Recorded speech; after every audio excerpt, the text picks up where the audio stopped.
Estudaremos agora o que a Bíblia ensina sobre o dízimo. A palavra hebraica para dízimo maser significa literalmente a 10ª parte.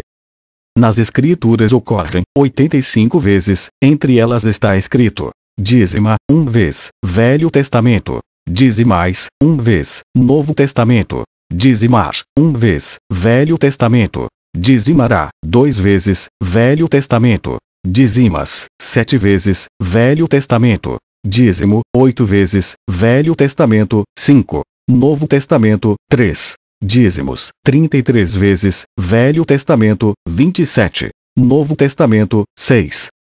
Primeira parte. O dízimo não é uma obrigação e sim um dever.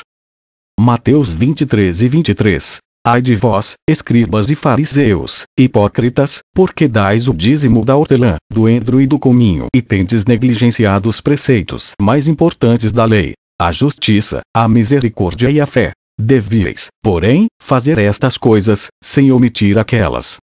Portanto, deixar de pagar o dízimo é ir de encontro à palavra de Cristo, é desobedecer a Cristo, é discordar de Cristo, é renegar o ensino de Cristo.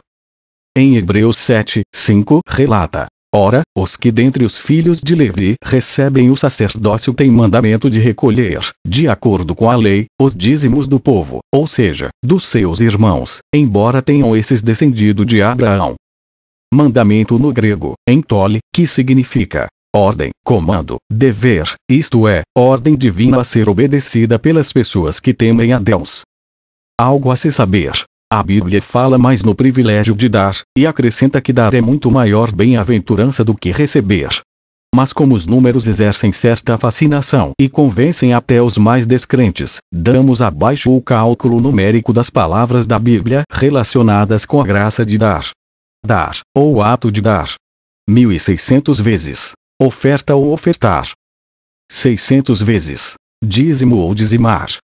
36 vezes. A 10ª parte. 72 vezes. Dá um total de 2.308. Portanto, são 2.308 vezes que aparece na Bíblia a ideia de dar e ofertar, quer se trate de dinheiro, quer se trate da vida ou do coração. Segunda parte. Quem pagará o dízimo? Os sacerdotes e levitas. Deus deu dízimo aos levitas para o seu trabalho no tabernáculo e como uma herança, Números 18 e 21, 24 versículo. Disse também o Senhor a Arão: na sua terra possessão nenhuma terás, e no meio deles nenhuma parte terás. Eu sou a tua parte e a tua herança no meio dos filhos de Israel. V 24. Porque os dízimos dos filhos de Israel, que apresentam ao Senhor em oferta, dei-os por herança aos levitas. Porquanto eu lhes disse: no meio dos filhos de Israel, nenhuma herança tereis.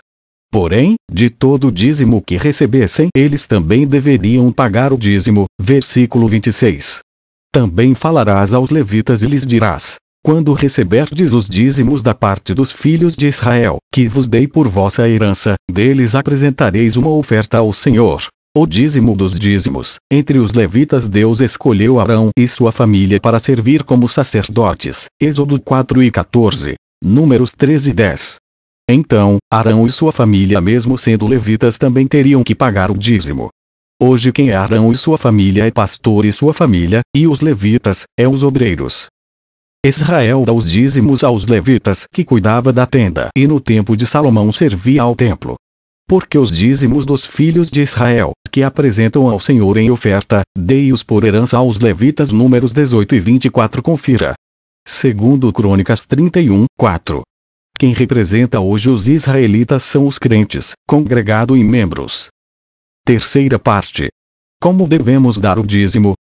Tem que ser voluntário.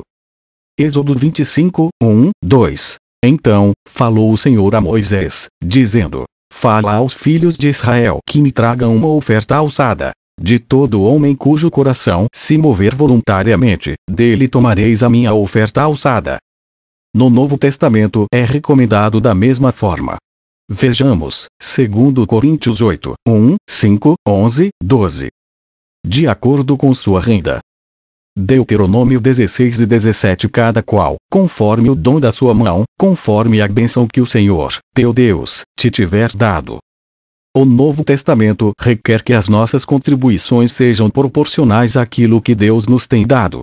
Todos os domingos cada um de vocês separe e guarde algum dinheiro, de acordo com o que cada um ganhou.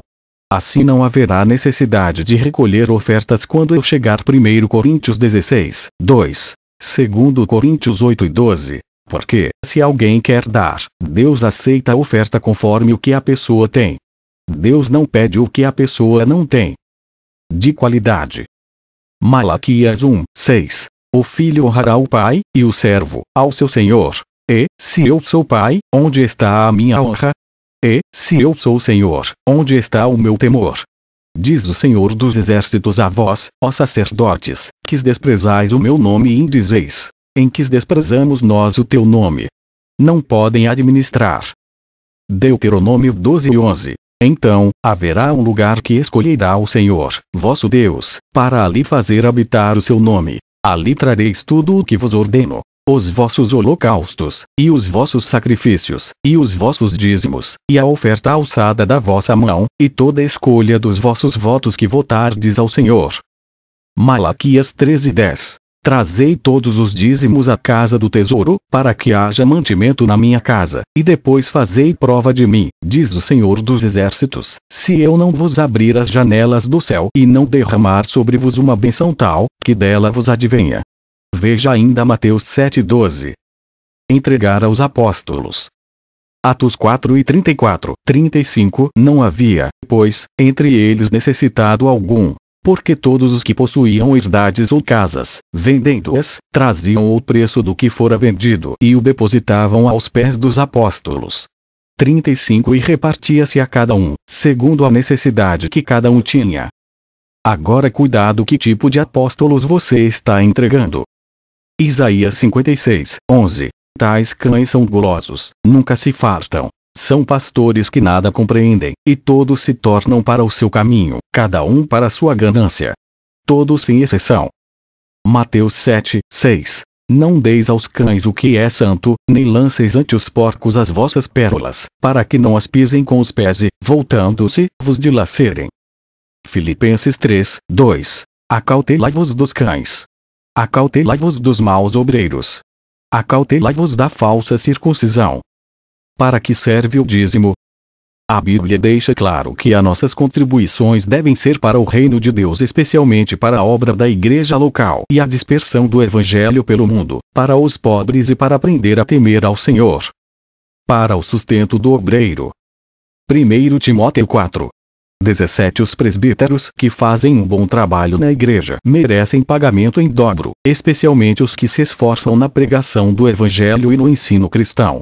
Pois as Escrituras Sagradas dizem: não amarre a boca do boi quando ele estiver pisando o trigo, e dizem ainda: o trabalhador merece o seu salário. Mas em algumas igrejas os presbítero, dirigente, tem que trabalhar, porque a igreja sede leva cerca de 80%. O dirigente tem que trabalhar para se sustentar. Mas não é isso que a Bíblia ensina. 1 Coríntios 9, 9 ao 14. Na lei de Moisés está escrito assim: não amarre a boca do boi quando ele estiver pisando o trigo. Por acaso Deus está interessado nos bois? Ou foi a nosso respeito que ele disse isso? É claro que isso está escrito em nosso favor. Tanto a pessoa que planta como a que colhe fazem o seu trabalho na esperança de receber a sua parte da colheita. Não sabeis vos que os que administram o que é sagrado comem do que é do templo? E que os que de contínuo estão junto ao altar participam do altar? Assim ordenou também o Senhor aos que anunciam o Evangelho, que vivam do Evangelho. Vejamos ainda, Filipenses 4 e 15, 18, 1 Timóteo 5, 17, 18. A Igreja de Cristo é responsável por suprir aos seus ministros, cuidando, sustentando adequadamente e dignamente, como está escrito em Filipenses 4 e 14 a 18. Todavia fizestes bem em tomar parte na minha aflição. Também vos sabeis, ó Filipenses, que, no princípio do Evangelho, quando parti da Macedônia, nenhuma igreja comunicou comigo no sentido de dar e de receber, senão vos somente. Porque estando eu ainda em Tessalônica, não uma só vez, mas duas, mandaste suprir-me as necessidades. Não que procure dádivas, mas procuro o fruto que cresça para a vossa conta.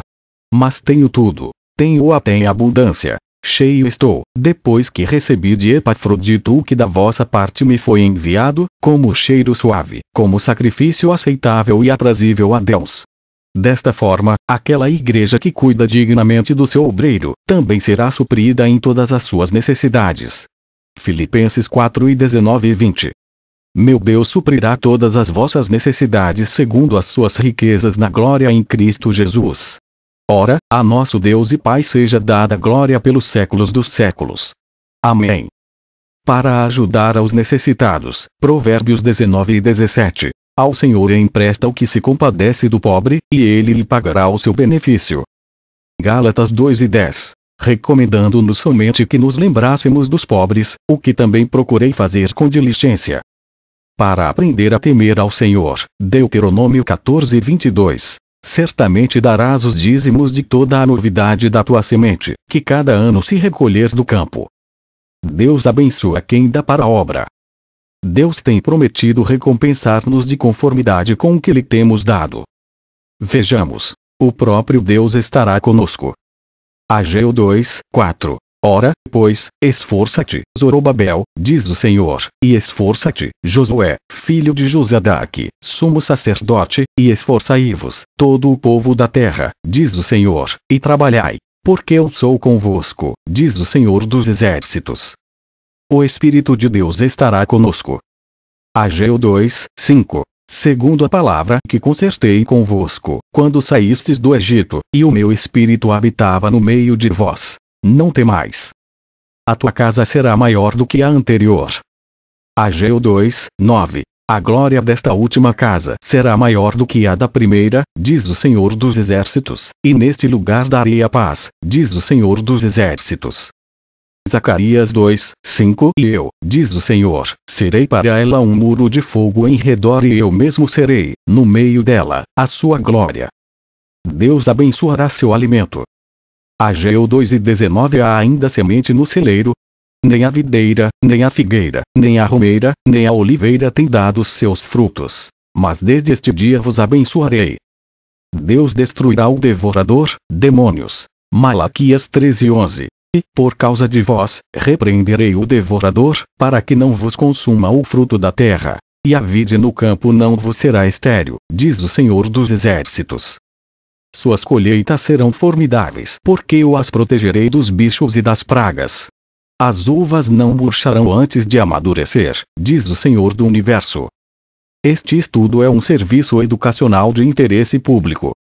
Elaborado por Evangelista Jarbas Epifânio.